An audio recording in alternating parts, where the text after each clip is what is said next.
Me Pooja Indarkar, assistant professor, department of commerce and management. तर ह्या video लेक्चरमध्ये आपण नेगोशिएबल इन्स्ट्रुमेंट ॲक्ट 1818 वर डिस्कस करणार आहोत. तर बेसिकली जे नेगोशिएबल इन्स्ट्रुमेंट ॲक्ट हा बेसिकली 1881मध्ये लॉन्च झाला.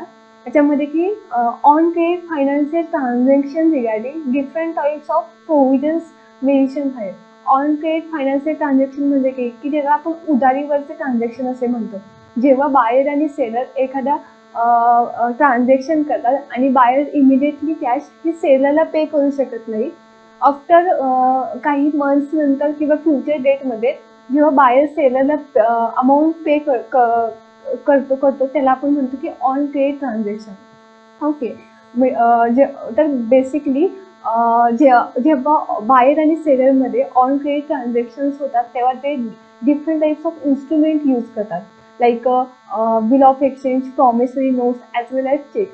सो ह्या डिफरंट टाइप्स ऑफ इन्स्ट्रुमेंटच्या रिगार्डिंग ज्या प्रोव्हिजन्स आहेत तर ते नेगोशिएबल इन्स्ट्रुमेंट ॲक्टमध्ये मेन्शन्स आहेत. ओके. मग ह्या व्हिडिओ लेक्चरमध्ये आपण bill of exchange regarding discuss करूया. म्हणजे नक्की की बिल ऑफ एक्सचेंज नक्की काय आहे आणि त्याचे फीचर्स वगैरे काय आहेत किंवा त्याचे टाईप्स काय आहेत, तर हे या व्हिडिओ लेक्चरमध्ये आपण डिस्कस करूया.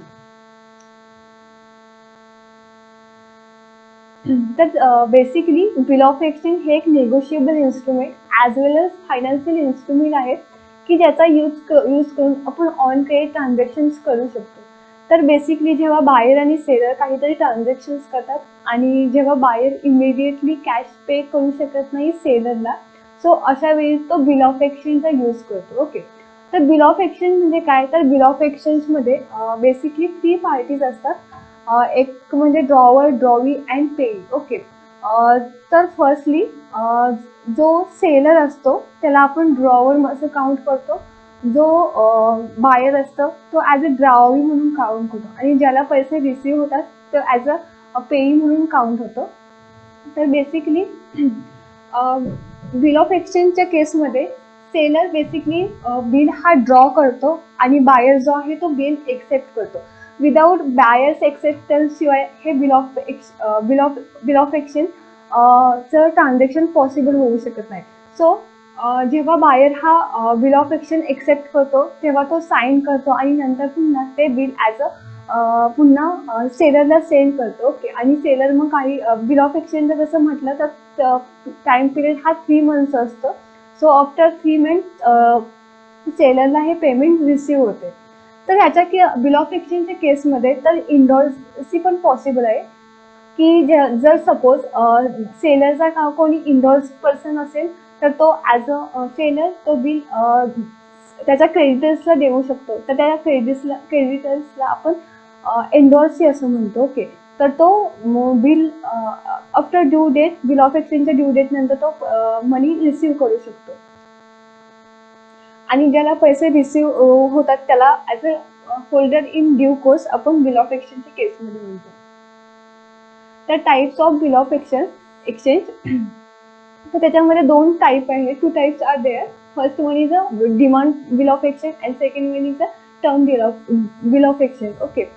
डिमांड बिल ऑफ एक्सचेंज म्हणजे काय, जर जेव्हा सेलरनी केव्हाही कोणत्याही स्पेसिफिक डेटला किंवा स्पेसिफिक डेटला जेव्हा जर बिल ऑफ एक्सचेंजचं पेमेंट रिसीव्ह करण्याची ऑथॉरिटी मागितली तर बेसिकली तर बायरला पेमेंट पेड करणे हे मॅन्डेटरी राहते तिथे.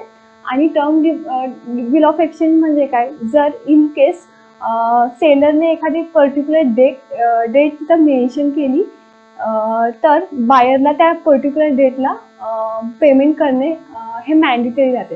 सो हे 2 टाईप्स आहेत बिल ऑफ एक्सचेंजचे, demand bill of exchange and term bill of exchange. तर नंतर आपण पाहूयात की फीचर्स काय आहेत बिल ऑफ एक्सचेंजचे. तर first one is it is writing in only. म्हणजे काय, तर बेसिकली हे बिल ऑफ एक्सचेंज जे की आपण ओरली बाउंडेशन नाही आहे तिथं, जे की फक्त इन रायटिंग ते पॉसिबल आहे. आपण ओरली ह्याचे ट्रान्झॅक्शन होऊ शकत नाही. Okay. Second one is unconditional order to pay. Unconditional order to pay म्हणजे काय, तर तिथे कोणत्याही कंडिशन्स नाही आहेत. तर विदाऊट कंडिशन्स हे आणि विदाऊट कन्सिडरेशन हे ट्रान्झॅक्शन केले जाते. नंतर आहे एक्सेप्ट बाय ड्रॉविंग. तर जेव्हा सेलर हा बेसिकली सेलर हा मेकर असतो बिल ऑफ एक्सचेंजचा आणि त्याने ते बिल बेसिकली जेव्हा तो बायरला पाठवतो म्हणजे ड्रॉवीला पाठवतो तेव्हा ते ड्रॉविंग एक्सेप्ट करणे हे तिथे मॅन्डेटरी आहे. नंतर आहे ते name of all relevant parties. तिथे ज्या बिल ऑफ एक्सचेंजवर जे नेम आहे ते प्रॉपर वेने असलं पाहिजे. नंतर आहे सिग्नेचर. तिथं ड्रॉवीची सिग्नेचर हे एक तिथं कंपल्सरी आहे आणि अमाऊंट पण देखील इथं मेन्शन केलीच पाहिजे. हे काही फीचर्स आहेत जे की बिल ऑफ एक्सचेंज आहेत. सो तर आपण आढावा घ्यायचा बिल ऑफ एक्सचेंजबद्दल. शॉर्टमध्ये रिव्ह्यू करायचं म्हटलं तर बिल ऑफ एक्सचेंज हे एक बिल ऑफ एक्सचेंज हे एक नेगोशिएबल इन्स्ट्रुमेंट आहे जे की सेक्शन 5 ऑफ NI ॲक्टमध्ये त्याच्या प्रोव्हिजन्स आहेत. तर त्याचे 3 पार्टीज तिथे इन्व्हॉल्व्ह आहेत. एक म्हणजे ड्रॉवर, ड्रॉवी अँड पेई. तर टाइप्स ऑफ बिल ऑफ एक्सचेंजमध्ये demand bill of exchange and term bill of exchange हे त्याचे टाइप्स आहेत. आणि फीचर्स म्हणजे it is writing only on conditional order to pay except from drawee, name and relevant parties, signature and amount is there. हे mandatory आहे. Okay, thank you so much.